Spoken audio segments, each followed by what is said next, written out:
नमस्कार दोस्तों। मैं विशाल और मैं आप सभी का स्वागत करता हूं आपके अपने यूट्यूब चैनल भाई पाठशाला पर। मैं आशा करता हूं कि आप सभी स्वस्थ तंदुरुस्त होंगे और अपनी लाइफ को बहुत अच्छे से एंजॉय भी कर रहे होंगे। तो चलिए हम लोग आज के सेशन को शुरू करते हैं और आज आज भी हम लोग सीखेंगे कुछ नए वर्ड्स को। आ, मैं कुछ दिनों से शायद 2-3 दिनों से मैं वोकेबलरी सेशंस नहीं ले पाया था। उसके पीछे again I had some personal reasons, कुछ काम आ गए थे जिसकी वजह से मैं सेशंस नहीं ले पाया था। बट डू नॉट वरी, आपको चिंता करने की बहुत ज़्यादा ज़रूरत नहीं है। अब हम लोग धीरे धीरे जो है, जैसे हमने आज सेशन शुरू किया है, तो अच्छे से हम लोग क्लासेस को कंटिन्यू करेंगे। चलिए, तो बिना किसी देरी के हम लोग आज सीखते हैं कुछ नए शब्दों को, कुछ नए वर्ड्स को। और ये एग्जाम्स में भी आने के बहुत ज़्यादा हाई चांस है। तो वर्ड्स हम लोग क्लासेस में डिस्कस करते हैं, तो ऐसे वैसे वर्ड्स नहीं होते कि कुछ भी रैंडमली वर्ड्स उठा करके ले आए। हम लोग कोशिश ये करते हैं मेरे भाई कि जो भी वर्ड्स हम लोग उठा करके ला रहे हैं, जो भी वर्ड्स हम लोग क्लास में डिस्कस करते हैं, वो वर्ड्स आपके एग्जाम के पॉइंट ऑफ व्यू से बहुत ज़्यादा इंपॉर्टेंट है। ऐसा नहीं कि कुछ भी रैंडम नहीं पढ़ने लगे, है ना। चलिए, तो बिना किसी देरी के हम लोग आज इन शब्दों को देखते हैं। What is the first word of today's class? पहला शब्द क्या है? पहला वर्ड है, the first word of today's class is elixir. First word of today's class is elixir. इसका हिंदी मीनिंग होता है अमृत। अरे सर, अमृत? पूरी दुनिया अमृत की तलाश में है, तो इसको इंग्लिश में एलेक्सर बोलते हैं। जैसे कई लोग बोलते हैं ना कि काश मेरे पास अमृत होता और अमृत पी करके मैं अमर हो जाता। तो एलेक्सर जो वर्ड है उसका मतलब होता है कोई एक ऐसी चीज़ जो आपकी सारी समस्या का हल कर दे, कोई ऐसी चीज़ जो आपकी सारी शरीर की बीमारियां मिटा दे, कोई ऐसी चीज़ जो आपको अमर कर दे, ऐसे को बोला जाता है एलेक्सर, राइट। चलिए, जैसे यहाँ पर आप पिक में भी देख पा रहे होंगे, ये एक बहुत ही बूढ़े से इंसान है। ये एक बहुत बूढ़े से इंसान है और ये क्या करने की कोशिश कर रहे हैं, ये अपनी लैब में एलेक्सर, ये अपने क्लास में, अपनी सॉरी अपनी रूम पे, अपनी लैब में अमृत बनाने की कोशिश कर रहे हैं, एलेक्सर बनाने की कोशिश कर रहे हैं। ठीक है, इसका इंग्लिश में क्या हो जाएगा? अ मैजिकल और मेडिसिनल सब्सटेंस, अ मैजिकल और medicinal substance believe to cure illness और गिव लॉन्ग लाइफ। मतलब कोई एक ऐसी चीज जो आपकी बीमारी को हटा दे या फिर आपको बहुत लंबा जीवन दे। जो भी ऐसा लिक्विड होगा वो एक अमृत होगा। और यार, जैसे हम लोग पानी पीते हैं, जैसे मैं इसकी बात करूँ, right, this is a water bottle और इसमें पानी है, तो क्या पानी अमृत से कम है? नहीं, पानी अमृत से कम नहीं है। अगर आप पानी पीते हो, बिना पानी के आप कितने दिन जिंदा रह पाओगे? एक दिन, 2 दिन, 3 दिन, या मेरे हिसाब से यार, अगर आप पानी नहीं पी पाओ नहीं पानी पीते हो, तो विद इन 2-3 डेज, 2 से 3 दिन में आप बीमार होना शुरू हो जाओगे। और बहुत ज़्यादा, मेरे को लगता है 2 हफ्ते मैक्स, एक मैक्स, राइट।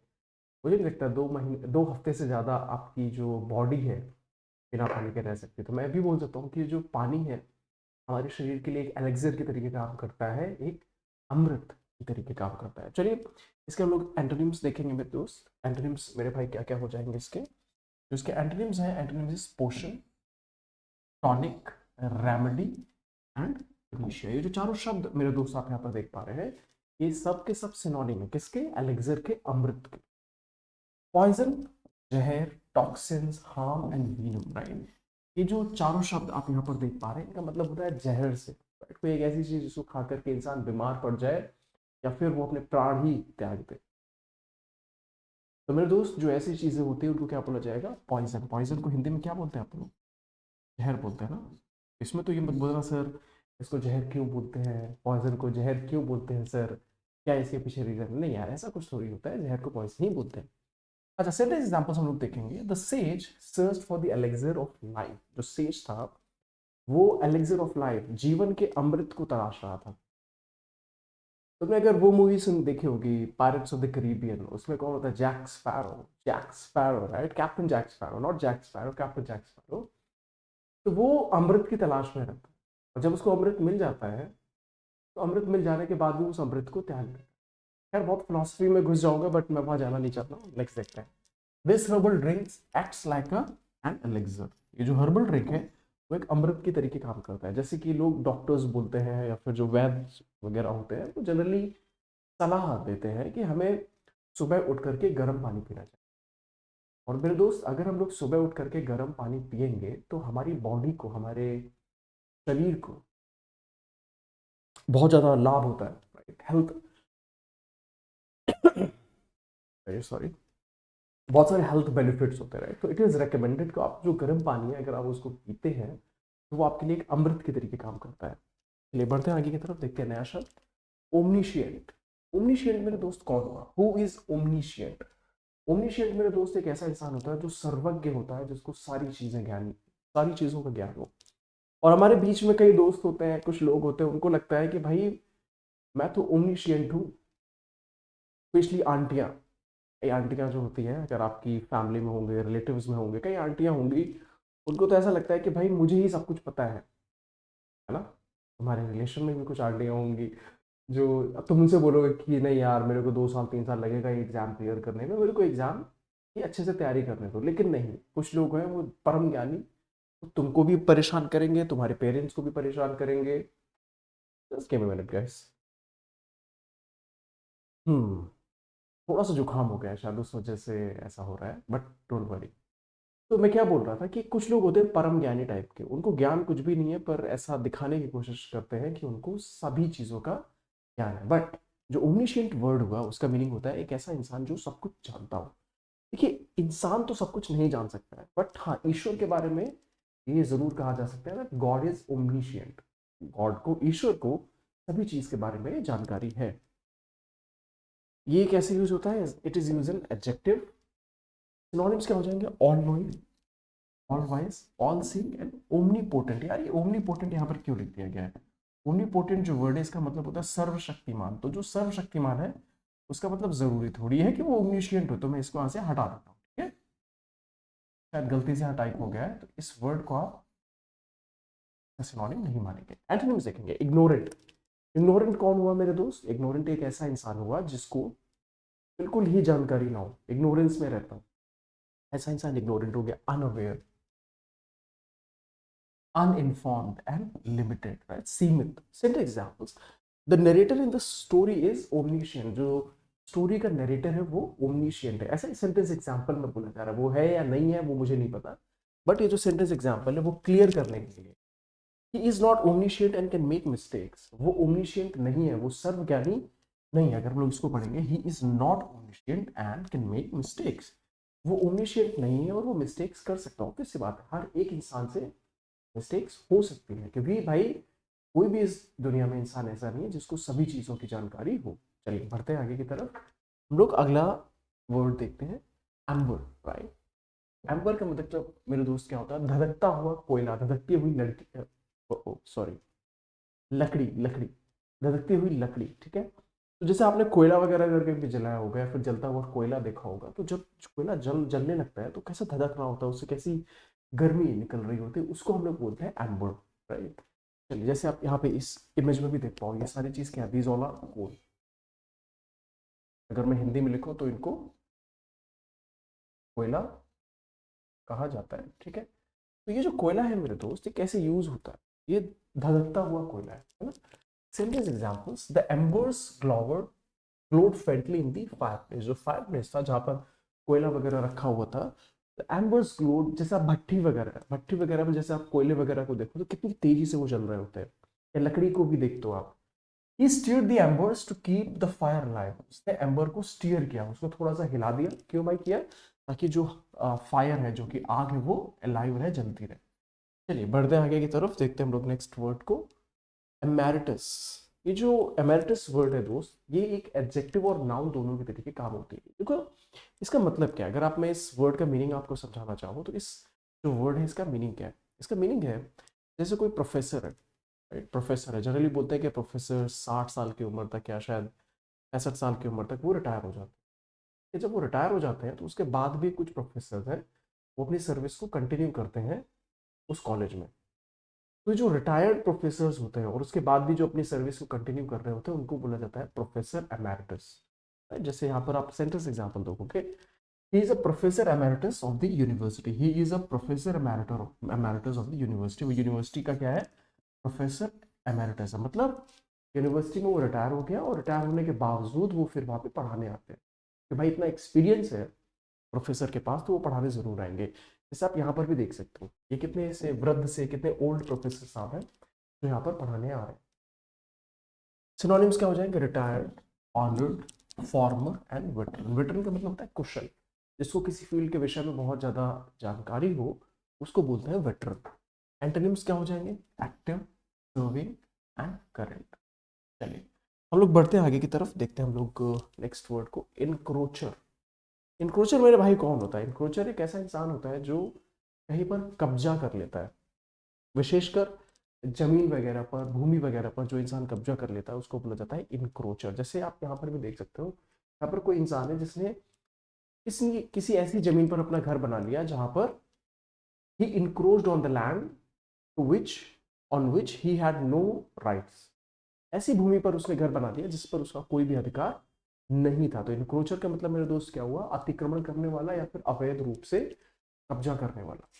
ठीक है, इसके इंग्लिश मीनिंग अगर हम लोग देखेंगे, इंग्लिश मीनिंग देखो, a person who intrudes, a person who intrudes on or takes over someone else's land, rights of space unlawfully. मतलब किसी की जमीन पर, किसी की भूमि पर जो इंसान गैर कानूनी रूप से कब्जा करता है मेरे दोस्त, उसको हम लोग बोलते हैं इनक्रोचर। ठीक है, चलो सिनोनिम्स क्या हो जाएंगे? ट्रेसपासर, इंट्रूडर, यूजर्पर। यूजर्पर का मतलब होता है हड़प लेने वाला। क्या इसका मतलब है मेरे दोस्त? हड़प लेने। ठीक है, तो ये मेरे दोस्त इसका क्या हो गया? इसका सिनोनिम हो गया स्क्वैटर। स्क्वैटर भी एक बहुत ही अच्छा सिनोनिम है इसका।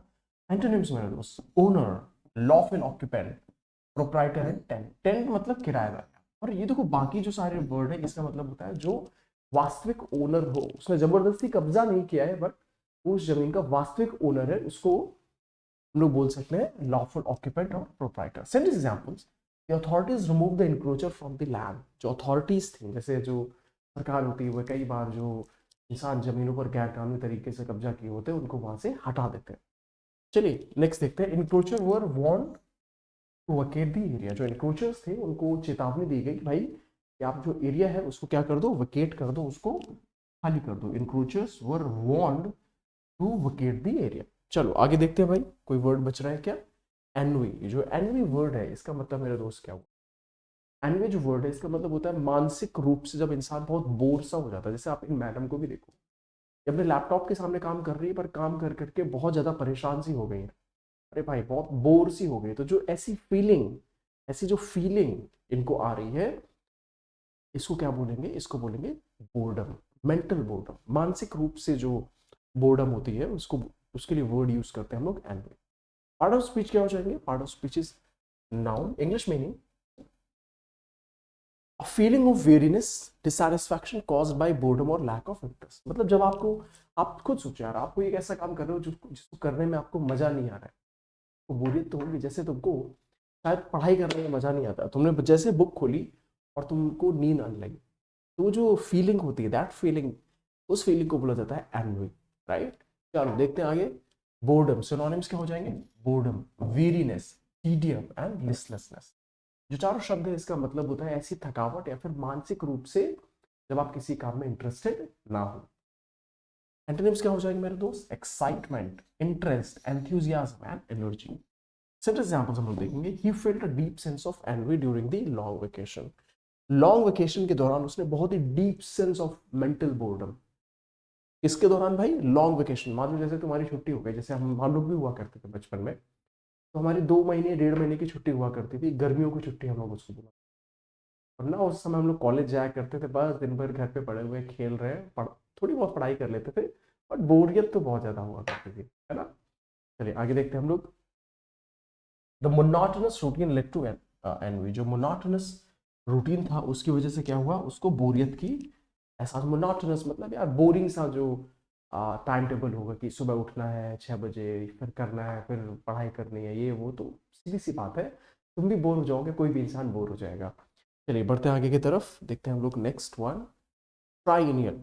ये जो ट्राइनियल वर्ड है, ट्राइनियल वर्ड है, इसका मतलब होता है हर 3 साल में कोई चीज होती है। मान लो कोई इंसान है, वो अपना बर्थडे हर साल नहीं मनाता है, बट 3 साल में, हर 3 साल में एक बार मनाता होगा यार, उसे कुछ होगा और जिसकी वजह से वो हर 3 साल में अपना बर्थडे मनाता है, तो उसका बोलेंगे अपन ट्राइनियल। ठीक है, अब यहाँ पर एक और वर्ड आता है ट्राई एनुअल। यहाँ पर एक और वर्ड आता है ट्राई एनुअल, TRIANNUAL। एक और वर्ड है ये मेरे दोस्त, ये कौन सा वर्ड है? इसको बोलते हैं ट्राई एनुअल।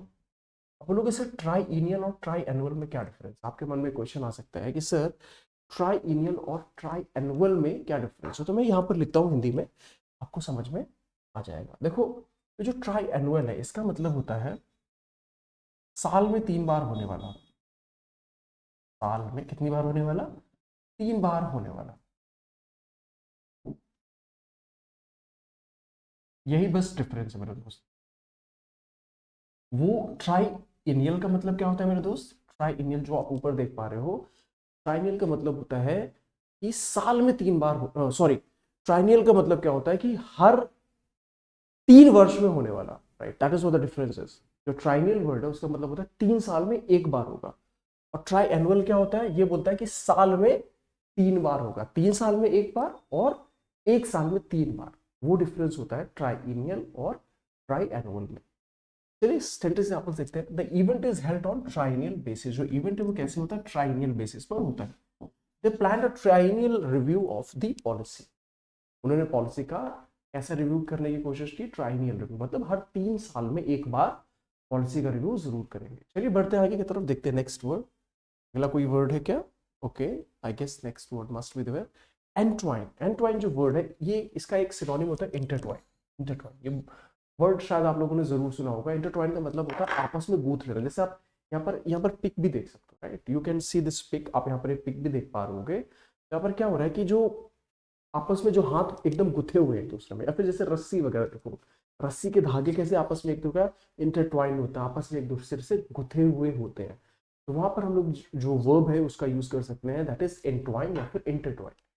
ये जो वर्ड है और ये जो वर्ड इंटर, ये जो वर्ड आप यहाँ पर देख पा रहे होगे, ये सारे दोनों सिनोनिम्स है। अच्छा, बाकी सिनोनिम क्या हो जाएंगे? Twist, coil and interlace. ये जो सारे शब्द आप यहाँ पर देख पा रहे हो मेरे दोस्त, ये सारे के सारे सिनोनिम्स हो गए। एंटोनिम्स क्या हो जाएंगे? सेपरेट, अलग करना, अनटैंगल, डिटैच एंड डिसटैंगल, मतलब हटाना। ये सारे मेरे दोस्त क्या हो गए? ये मेरे दोस्त हो गए इसके synonyms, sorry antonyms. Sentence example देखेंगे। The vines entwined around the tree. जो वाइन्स थी वो ट्री के अराउंड चारों तरफ उसकी तरफ लपट गई। Their hands entwined as they walk together. जो उनके हाथ थे वो आपस में एक दूसरे में ऐसे थे कि भाई गुथे हुए से थे। जैसे आप किसी के साथ घूमने जा रहे हो जिसको आप बहुत ज्यादा पसंद करते हो, तो आप उनके हाथों को हाथ में लेकर के जैसे तुम वॉक करते हो, या फिर गार्डन में या फिर कहीं पर भी पार्क में, है ना? तो वहां पर हम लोग यूज कर सकते हैं वर्ड इंट्वाइन का। चलिए बढ़ते हैं आगे की तरफ, देखते हैं हम लोग नेक्स्ट वर्ड। नेक्स्ट वर्ड क्या है? Next word is ensconce. Ensconce, sorry ensconce. इसका मतलब होता है कहीं पर आराम से अपने आप को बैठाना। हाँ, कहीं पर भी आराम से बैठाना, उसके लिए हम यूज करते हैं वर्ड इंसॉन्स। जैसे यहाँ पर आप कुर्सी को देख पा रहे हो, कितनी आरामदायक कुर्सी है, कितनी आरामदायक मेरे दोस्त की कुर्सी है, और यहाँ पर आप बहुत ही आराम से बैठे हुए हो। तो यहाँ पर हम लोग यूज कर सकते हैं वर्ड एंस्कॉन्स। पार्ट ऑफ स्पीच हो जाएगा मेरे दोस्त वर्ब, और इंग्लिश मीनिंग होगा टू सेटल कंफर्टेबली और सेफली इन अ प्लेस। मतलब कहीं पर अपने आप को आरामदायक तरीके से बैठाना, वो इसकी मीनिंग हो जाएगी। जैसे आप सेंटेंस एग्जांपल देखो, सॉरी सिनोनिम देखो, settle, install, launch and establish. ये जो चारों शब्द हो गए ये इसके सिनोनिम्स हो गए। एंटोनिम्स मेरे भाई क्या क्या हो जाएंगे? Antonyms are remove, dislodged, evict and uproot. मतलब कहीं पर किसी इंसान को वहां से हटा देना, ये सारे जो इसके हो जाएंगे ये इसके एंटोनिम्स हो जाएंगे। Sentence examples. He ensconced himself in a cosy chair. उसने अपने आप को क्या किया? कोजी चेयर पे, आरामदायक चेयर पे अपने आप को मस्ती से बैठा लिया। जो वर्ड इंस्कॉन्स्ड हो गया, जैसा आप पहला एग्जांपल आप देख पा रहे होंगे, जो इंस्कॉन्स वर्ड है क्या मतलब हुआ? कि उसने अपने आप को चेयर पर बहुत आराम से बैठाया, मस्ती के साथ, शायद सो भी गया होगा। आगे देखते हैं। The cat ensconced itself near the fireplace. जो बिल्ली थी उसने अपने आप को फायर प्लेस के आसपास ऐसे बैठा लिया। मान लो जैसे घर में होता है ना, कहीं छोटी सी आपने आग लगा दी, थोड़ी सी आग लगा दी, और वहां पर आग लगी हुई है, तो बिल्ली आकर वहां पर आराम से बैठ गई ठंड के मौसम में और मस्ती के साथ सो गई। चलिए देखते हैं नेक्स्ट वर्ड। नेक्स्ट वर्ड क्या है मेरे दोस्त? Next word is epithet. ये जो एपिथेट वर्ड है मेरे दोस्त, इसका मतलब होता है उपाधि। और जनरली ये जो वर्ड एपिथेट है, जो वर्ड एपिथेट है, ये जनरली थोड़ा नेगेटिव सेंस में यूज किया जाता है। जो 50-50% है, पॉजिटिव भी हो सकता है, नेगेटिव भी हो सकता है। तो आप किसी को पगलू बोलते हो, अरे वो तो पगलू है, पगलू पगलू। तो जो पगलू वर्ड हुआ मेरे दोस्त, that is an epithet, right? या फिर बोलते हो कि he is the bravest of the brave, बहादुरों का भी बहादुर है, तो दैट इज ऑल्सो वो भी हमारी क्या हो जाएगी, that is also an epithet. Synonyms क्या हो जाएंगे मेरे दोस्त, title, descriptor, label and nickname, ये सारे इसके सिनोनिम्स हो गए। एंटोनिम्स, रियल नेम, वास्तविक name, identity, given name and proper name. Alexander the great is an epithet, जैसे अलेक्जेंडर था, अलेक्जेंडर तो अपन जानते हैं ना सिकंदर, और सिकंदर महान हम लोग उसको उपाधि दे दी, सिकंदर महान, तो वो क्या हो गया मेरे दोस्त, एक एपिथेट हो गया। आगे देखते हैं, he was known by the epithet the brave. कोई भी इंसान रहा होगा उसको क्या एपिथेट दे दिया गया, क्या उपाधि दे दी गई, द ब्रेव की, राइट। तो ये हमारा क्या हो जाएगा, ये एक सेंटेंस एग्जांपल हो गया मेरे भाई। चलो आगे देखते हैं, आगे कुछ है क्या, नहीं, that is all for today I guess. आज के लिए हम लोग इतना ही रखते हैं। तो that is all for today's class. अगले सेशन में लोग मिलेंगे फिर से कुछ और नए शब्दों के साथ। मैं आशा करता हूँ कि आपको ये सेशन पसंद आया होगा, और अगर आपको ये सेशन पसंद आया तो मेक श्योर करें कि आप इस सेशन को लाइक करें, अपने दोस्तों के बीच में शेयर करें, और मैं भी चाहूँगा कि आप अच्छे से पढ़ाई करें और सक्सेसफुल हो। That is all for today, see you in the next class. अब अपना ध्यान रखिएगा, बाय, टेक केयर।